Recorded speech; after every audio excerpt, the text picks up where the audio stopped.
Esta semana se estrena por fin Irati, y una película que lleva rodando ya bastante tiempo, que se presentaba entre otros festivales en el pasado Festival de Cine Internacional y de Fantástico de Sitges, con un éxito tremendo, y se llevó uno de los premios para mí más importantes. No es el único, el premio del público que se ha llevado Irati, pero yo creo que es el premio más importante. Cuando haces una película y conectas con el público que va a pasar posteriormente por una taquilla y que va a ir a una sala, ese es el premio que se llevan y que significa fundamentalmente que gusta al público. Irati no ha sido una película fácil de hacer, ahora hablaremos con su director, entre otras cosas porque el género fantástico es muy complicado, porque no ha utilizado mucho los cromas, ha utilizado escenarios reales que le dan una fuerza increíble a la película, que a veces no tienen esas películas prefabricadas, entre comillas, y no les quito valor, que se hacen en estudios, ¿no? Recreando exteriores, etcétera. Es una película que mezcla realidad, ficción, fantasía, que habla de leyendas y que habla de tradiciones, y que habla, como os decía antes, de realidades, situada más en el siglo VIII, en un periodo histórico importante donde el paganismo se va apagando a favor del cristianismo, cuando hay una guerra en marcha en Pamplona, en el reino de Pamplona, y cuando los protagonistas van a descubrir muchas cosas, entre ellos también el amor, y no solamente el amor físico, sino el amor a la tierra, el amor a las costumbres, el amor hacia muchas cosas. Es una película estupenda que recomendamos desde aquí y que no os debéis perder. Irati.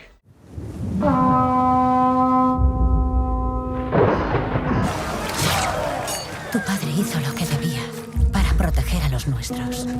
Padre.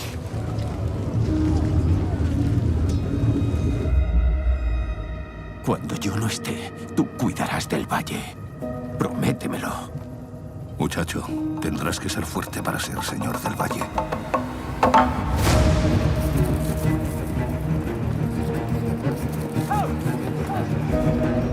El joven Eneco no puede ser señor. Me postulo humildemente ante la cruz para ser señor cristiano del valle. ¿Quién es? Más en el cine. Tengo la fortuna de estar con Pol Urquijo. Pol, es que hacer una película como esta cuesta mucho, pero lleváis mucho tiempo. Desde la anterior a esta ha pasado un tiempo más que prudencial, ¿no? Sí, unos 5 añitos. Por eso digo, más que prudencial. Sí. Aunque no es una película fácil, y ahora hablaremos de ella. Fácil me refiero de llevar a cabo, de convencer a productores, etcétera, etcétera, para poder llevarlo a una película muy mágica y que sea fantástico en el cine como es Irati. Y me alegra mucho reencontrarme con Eneco Sagardoy, primero porque es un actor fantástico, segundo porque no es que le haya perdido la pista, pero por distintos motivos no hemos tenido ningún encuentro con sus trabajos, y aquí estás haciendo un rey muy particular, y además en una película más particular, donde te pasas a caballo prácticamente de toda la peli. Sí. Y eso que los caballos hacen lo que les da la gana. Exactamente, claro, como buenos animales que son. Con lo cual es complicado. Pero bueno, aparte de eso, supongo que estarás encantado con un personaje tan rico, tan grande, y cómo va quitándose capas a lo largo de toda la historia, que es una historia muy mágica y muy distinta, ¿no? Sí, exactamente. Está esta cosa de lo técnico, ¿no? Los caballos, las peleas con las espadas y todo esto, pero todo eso son destrezas que he adquirido con entrenamiento, pero lo fundamental era el arco del personaje, ¿no? Y lo que queríamos contar, y toda la transformación que sufre Eneco, que es un viaje de no querer a querer, ¿no? Y todo esto teníamos que hacerlo ver de una manera verosímil, fracturándose poco a poco, pero siempre manteniendo esa fachada de un señor que está acostumbrado al poder.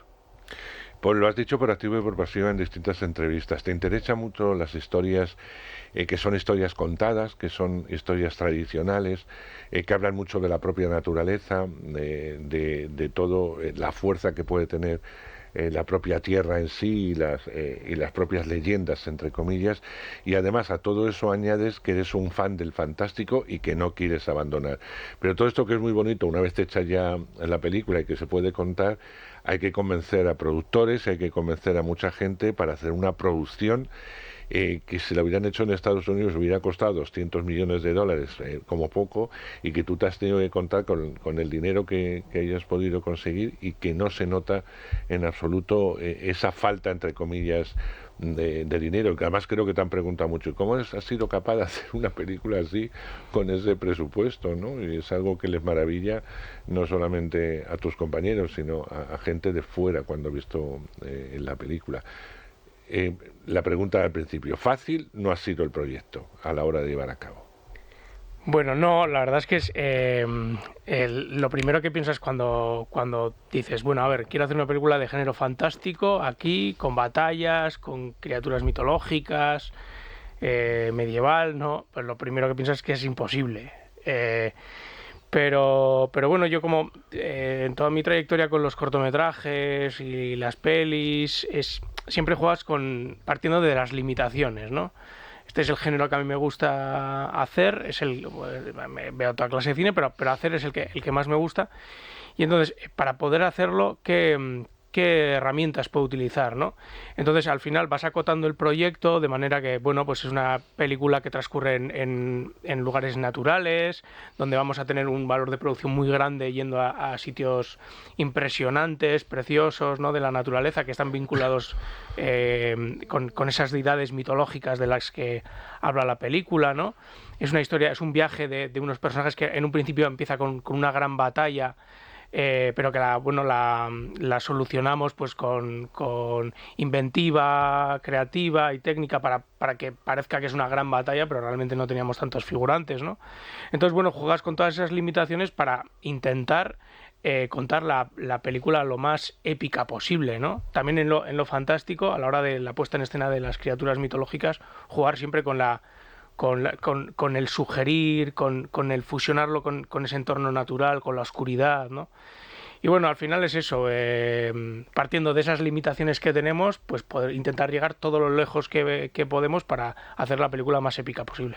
Claro, queda todo estupendo, todos los escenarios naturales, porque son maravillosos, pero rodar siempre en escenarios naturales y no en plató supone un riesgo de tiempo, de temperaturas, de ahora llueve, cuando no llueve, en fin, una serie de conflictos que a lo mejor en un estudio no hubiera resultado, pero tampoco hubiera resultado tan impresionante. Pero eso es una dificultad añadida. Nunca se sabe lo que va a ser la naturaleza, ni cómo se va a portar. Claro, ese es el factor, ¿no? Que siempre nos pasa. Esta película, además, se basa mucho en entornos naturales y además... yo concretamente el principio de la película transcurre en verano porque bueno, el acontecimiento histórico que hay al principio de la película pasó en agosto históricamente, entonces yo quería ese verdor, ¿no? Ese bosque verde de Irati otoñal, o sea, de Alledo, ¿no? Verde, pero luego a partir de un punto la película transcurre en otoño porque habla un poco de esa ocaso de una era mitológica, ¿no? Entonces me gustaba esa idea del dorado mortecino, ¿no? Es crepuscular y es un viaje que luego termina pues adentrándose en las profundidades de la tierra, ¿no? En las cuevas y demás. Entonces, claro, rodamos prácticamente todas las localizaciones exteriores del tirón y empezamos a rodar la última semana de septiembre y conseguimos que justo cuando nos tocaba ir a rodar las zonas que tenían que estar otoñales, justo había sido a principios de otoño, que es más o menos cuando rompe la hoja, pues coincidió que el frío hizo que la hoja se tornase amarilla y pudimos rodar ese Irati explosivo de color, que es una maravilla absoluta, y rodamos todos los exteriores hasta que justo empezamos en los interiores, ya nos metimos en las cuevas y demás, y empezó a diluviar fuera. O sea, en ese sentido yo siempre digo que la película, uno de los personajes más importantes de la peli es Mari, la diosa madre, ¿no? Que es la madre de tierra, sí. Amalurra para nosotros, y que yo siempre digo que nos ha protegido porque le interesaba que saliera la peli. Sí, porque fácil no te lo pusiste, en ese sentido, en cuanto a localizaciones, etcétera. Pero merece la pena, sí. Esas localizaciones lejanas, requieren mucho esfuerzo y gracias al equipo, pero luego luce impresionante. No, eso luego no sé, sería muy difícil hacerlo por catálogo, como digo yo, bueno, sobreimpresionado, ¿no? Vuelves a contar con Eneko, después de tu primera peli de La Experiencia, le das un papel muy complicado, yo creo que es uno de los personajes más difíciles que yo le he visto a Eneko y qué tiene Eneko para que le vuelvas a llamar y dices, te veo en vas a hacer este rey, vas a hacer este futuro, entre principio rey, no voy a contar demasiado, este amante de esta muchacha mitológica, como es personaje también de Irati, y a partir de ahí se va a desarrollar muchas líneas de acción y del fantástico mezclado con la realidad. ¿Qué tiene Eneko? Bueno, primero que cuando se te ocurre un personaje, a veces se te ocurre una cara o no, ¿no? En este caso yo a Eneko lo tenía desde el principio clarísimo, creo que la energía que yo veía en el personaje la tiene Eneko y bueno, es un personaje que en un principio puede parecer dentro del género o podemos caer o cabe el riesgo de caer en un tópico, ¿no? Porque en la espada y brujería y en el género de aventuras siempre hay ciertos tópicos que pues la bruja, el monje, el guerrero, la salvaje, ¿no? En los que podemos caer. Sin embargo, este personaje es como antes ha comentado Eneko, es un personaje creyente, firme, racional, que tiene una misión que cumplir, una promesa, y de repente se encuentra en un mundo en el que todas sus convicciones se caen y de repente pasa del deber al querer, ¿no? De repente encuentra algo que le hace tambalearle la misión porque quiere otra cosa, ¿no? Entonces el arco del personaje es muy complicado y es un personaje muy estoico que solamente con la mirada, o sea, tiene que ser capaz de transmitir eso, ¿no? Y bueno, yo Eneko, pues claro, por un lado físicamente, pero por otro porque sabía que era capaz de hacer eso. Pero luego aparte, digamos, físicamente, corporalmente, Eneko se ha transformado, se ha musculado en el gimnasio, ha entrenado, ha hecho equitación, ha hecho esgrima, en las lecturas de guión se venía con tuppers de pasta para pillar peso, o sea, ha hecho una transformación física increíble para poder convertirse en ese rey, ¿no? Pero digamos que la cara y la energía la traía él ya, luego tuvo que transformarse físicamente. Sí, porque no es un personaje Eneko de grandes parlamentos. Es un personaje que tiene mucho en su físico, en su forma de actuar, en su forma de andar, en su forma de montar a caballo, en su forma de pelear y en su forma, principalmente, insisto, de mirar, lo que le va a dar al espectador esa transición de la que nos habla Paul. ¿Cómo lo trabajas, aparte de trabajarlo con Paul? Es verdad, muchas gracias, Paul. Es verdad que a mí me gusta el cine de miradas mucho más que el cine de parlamentos. Ya en Elementary era una cosa parlamentaria total, porque tenía unos monologazos haciendo de demonio increíble. Y aquí nos pasábamos un poco al otro extremo, ¿no? De muy económico de movimientos, trabajar con la mirada muchísimo. Entonces, para mí era importante en esos silencios escribir un subtexto de qué está pasando, cada reacción en qué se traduce en la mirada. Porque no podíamos bajar la guardia en cuanto al estamento que representa el personaje, ¿no? Pero al mismo tiempo teníamos que conseguir que el público empatizara con él, y para eso debe de haber una mínima transparencia, que el público pueda leer y pueda seguir su línea de pensamiento. Entonces, entre estar muy estático pero dejar esa mirada que corra, ¿no? y verle derrumbarse poco a poco, aunque sea solo por dentro, pues es un trabajo grande. Y casi que se queda pequeños lo del caballo, lo de la pelea, en comparación con esto, ¿no? Pero era hablar mucho con Paul, dialogar, identificar bien dónde estaban los giros del personaje, en qué se apoyaba, cuándo se derrumbaba, cuándo empezaba a construir. Y para mí ese trabajo es apasionante, ¿no? El trabajo de la mirada. Y me lo he pasado muy bien al mismo tiempo haciendo eso. Sí, pero fácil no tiene que ser. No es fácil. Pero ya me pasó también en Andía, ¿no? Que también Claro. era un personaje muy mudo. Y tienes que viajar mediante su dolor, pero el cine es una de las artes que más puede transmitir, más cerca puede estar de la mirada y lo que ocurre ahí dentro, ¿no? Y yo creo que valerse de eso como elemento audiovisual a mí me resulta muy interesante, y además que se conjugue con todo lo contrario, que son efectos, monstruos, guerras, pero de pronto tienes un protagonista que tienes que ir escuchándole la mirada, ¿no? Y eso me parece muy interesante, pero tienes que estar bien dirigido, claro, porque si no ahí puede quedar una cosa sosa y plana que no nos hubiera interesado. Claro, yo creo que Eneco explica muy bien su personaje, Paul, y tú has hecho una cosa fantástica, que es que empaticemos con él, que queramos a ese personaje, y sobre que todo que entendamos otra vez las líneas principales del personaje, que es su amor a Zairati, hacia esta muchacha un tanto mitológica, un tanto especial. No vamos a desvelar demasiado para que el público vaya viendo todo ese proceso, y que era fundamental también entender su postura en un principio y su historia de amor hacia esta muchacha que viene de la propia naturaleza, ¿no? Que eran dos líneas de argumentales también bastante opuestas, pero que tenían que confluir, y a mí eso pues me gusta mucho. Sí, la película habla constantemente de una dualidad, ¿no? De dos mundos, del mundo racional, el mundo visceral, el mundo patriarcal, matriarcal, lo cristiano, lo pagano, la sociedad humana, la naturaleza, ¿no? Lo tangible, lo intangible. Y Eneko Irati de alguna manera representan un poco esos dos mundos, esos dos polos, ¿no? Eneko, eso, es una persona mucho más racional, cristiana, y Irati es todo lo contrario, vive en la naturaleza, es una persona mucho más pasional, y el personaje de Eneko va descubriendo ese mundo también, ¿no?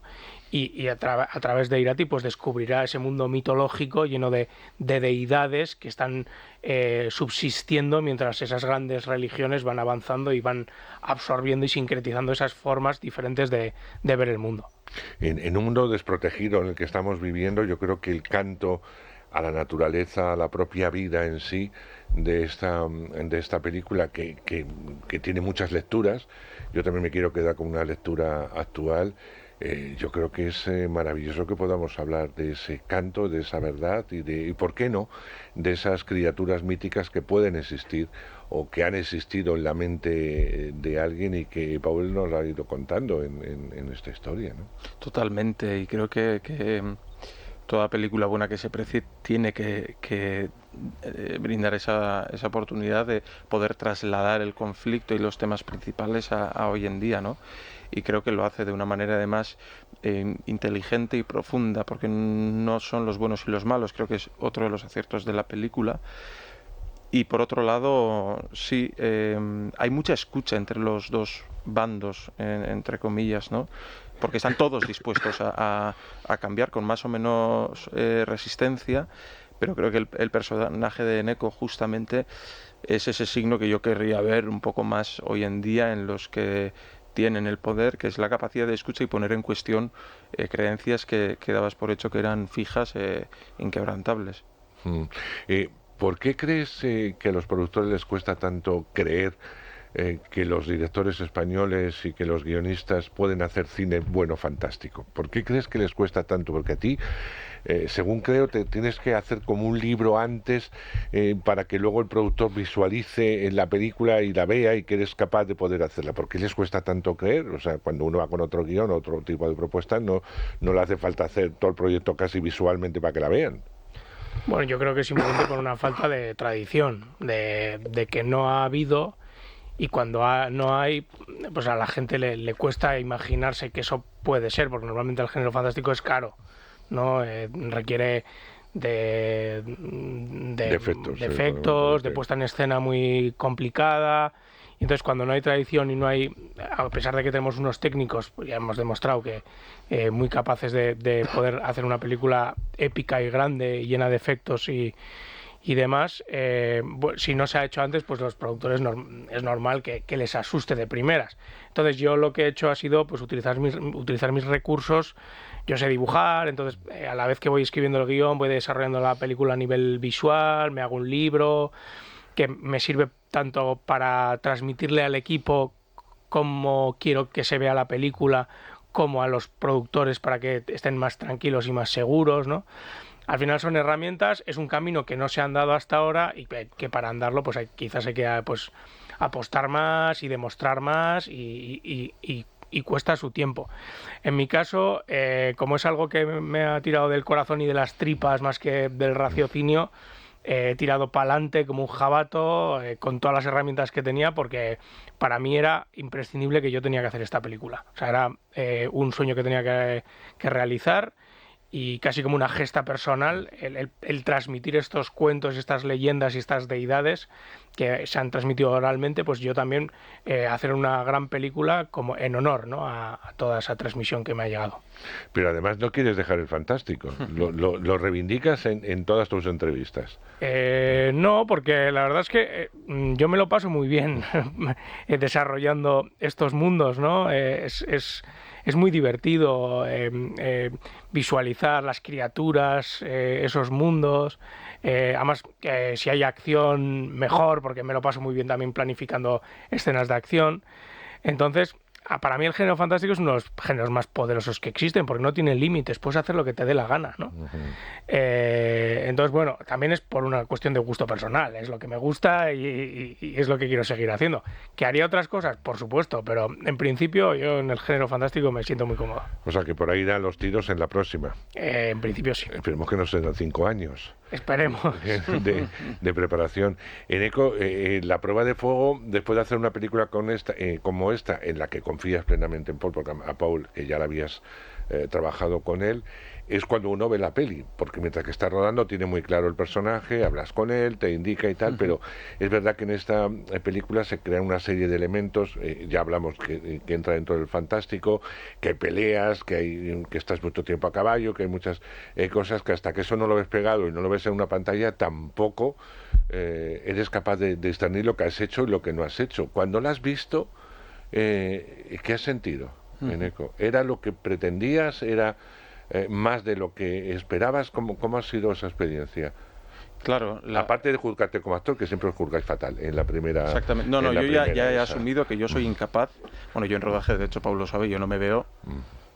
Una vez en todo el rodaje, en las 8 semanas, pido ver una imagen estática de un momento, no me veo nada, porque justamente no somos aquí superhéroes ni tenemos capacidades especiales. Yo no sé valorar lo que estoy haciendo porque forma parte de una cosa muy grande. El fastidio de esta película era que yo me esperaba mucho de la película, porque me gustaba mucho el guión, sabía Paul todo lo que había sembrado para que saliera todo bien. Y la realidad es que cuando la vi yo no daba crédito, y hoy en día no doy crédito. Me parece muy osado que un actor en promoción diga vais a flipar con la película, pero es que yo lo puedo decir con toda la tranquilidad del mundo, con toda la humildad, pero con toda la tranquilidad de vais a flipar con la película, porque es una película flipante, entretenida, en el sentido más difícil de esa palabra. Y yo no puedo estar más orgulloso, ¿no? Cuando me contó la historia hace 5 años que íbamos en coche a promocionar Elementary, y yo decía, ¿esto cómo lo va a hacer? Sí, muy bien, pero ¿cómo? Y ahora ves el resultado y yo creo que esta película quedará para la historia, pero sin ninguna duda. Yo estoy de acuerdo contigo. Sí. Paul, sería injusto no hablar de la foto, que es fantástica, y de la música, que es también fantástica. Te has rodeado de gente estupenda y que te ha entendido perfectamente lo que querías, porque eso es fundamental también. Si un director de foto como el que has tenido, sin una música tan acoplada, porque es fundamental la música, como casi es una banda sonora similar la del personaje de él y la de Irati, cómo van confluyendo en un momento dado. O sea, yo creo que es una partitura perfecta, ya oída simplemente, ¿no? Y no es una música machacona, que últimamente les da por poner música en todas las secuencias y se olvidan de que el silencio también forma parte del cine, ¿no? Pero no es tu caso. ¿Cómo ha sido todo ese proyecto? Bueno, como siempre, ¿no? El cine es trabajo en equipo y te tienes que rodear de gente que te entienda y que confíe en ti, ¿no? En el caso de Gorka Gómez, que es el director de foto, bueno, he hecho prácticamente todos los cortos con él, también Elementary, y nos entendemos perfectamente. Y una cosa muy bonita que tiene la peli es que prácticamente el 90% de la película está hecha con luz natural. O sea, todos los exteriores están rodados con la luz del sol, planificadas en base a la dirección de la luz del sol, y los interiores hemos utilizado fuego, ¿no? También para por un lado conseguir ese punto naturalista que quería yo en la película, ¿no? Porque estamos hablando de esa presencia de lo natural, incluso de ese punto romanticista de la estampa neblinosa del bosque llena de textura, ¿no? pero a la vez con esa luz Gorka consigue también una cosa que a mí me interesa mucho, prácticamente es constante en las cosas que hago, que es un golpe visual muy expresionista, lleno de sombras muy duras, líneas, ¿no? Muy abigarrado, lleno de textura. Entonces Gorka en ese sentido es un auténtico maestro. La verdad es que en el extranjero se le conoce más, porque de hecho ganó un premio de la ASC, de la Academia de Directores de Foto Americanos, pero aquí no se le conoce tanto todavía. Y yo creo que dentro de no mucho va a ser reconocido como lo que es uno de los mejores directores de foto del país. No, es impresionante. Es una pasada. Y bueno, pues el resto de los departamentos al final jugamos con las limitaciones que te comentaba, también el vestuario, por ejemplo, ¿no? Son personajes que son actores imbuidos en un vestuario, en un paraje natural. Entonces, pues eso, todo ese vestuario hecho por Nerea Torrijos, hecho de la manera que se hacía en la época, con retales de ese tamaño, con textura, los colores que representa cada personaje, ¿no? Hace que adquiera todo una textura mítica, de leyenda, de esa época antigua del siglo VIII. Y como dices, pues también el arropado todo por esa música, ¿no? Esa banda sonora que habla pues también de esa dualidad, ¿no? Como decías, por un lado tiene que tener esa música épica de peli de aventura con ritmo, pero por otro lado, cuando nos sumergimos en el mundo mitológico, tiene que ser una cosa mucho más sugerente, experimental, extraña, antigua, ¿no? Telúrica. Entonces, bueno, juega muy bien la banda sonora entre esos dos mundos. Y luego otra cosa que quería comentar también es el sonido. La verdad es que el sonido que ha hecho Josu González, con el que ya he trabajado también en otras producciones, ha sido increíble. O sea, la película tiene una mezcla en Atmos que es flipante. O sea, todos los sonidos de las cuevas, las gotitas, el bosque, las tormentas, la batalla, todo eso está recreado desde cero, de un trabajo impresionante de esa capa que te envuelve la película a nivel sonoro. Entonces, bueno, y los efectos especiales, y bueno, podría hablar de todos los departamentos que han hecho que la película sea lo grande que es, ¿no? Y que confluyan todos a tu mando, y que por eso hay que felicitarte. Yo tengo que acabar porque llevamos media hora hablando, pero imagínate, te voy a poner una pregunta facilita. Eneco, tú no tienes nada que ver con esta peli, no trabajas en ella, no tienes nada. Ya de por sí el afiche de la película o el póster es fantástico, y el tráiler ya ni te cuento, pero bueno, vamos a quedarnos cuando uno va a una multisala, que normalmente va a los cines y ve el afiche. ¿Por qué entrarías tú a ver Irati?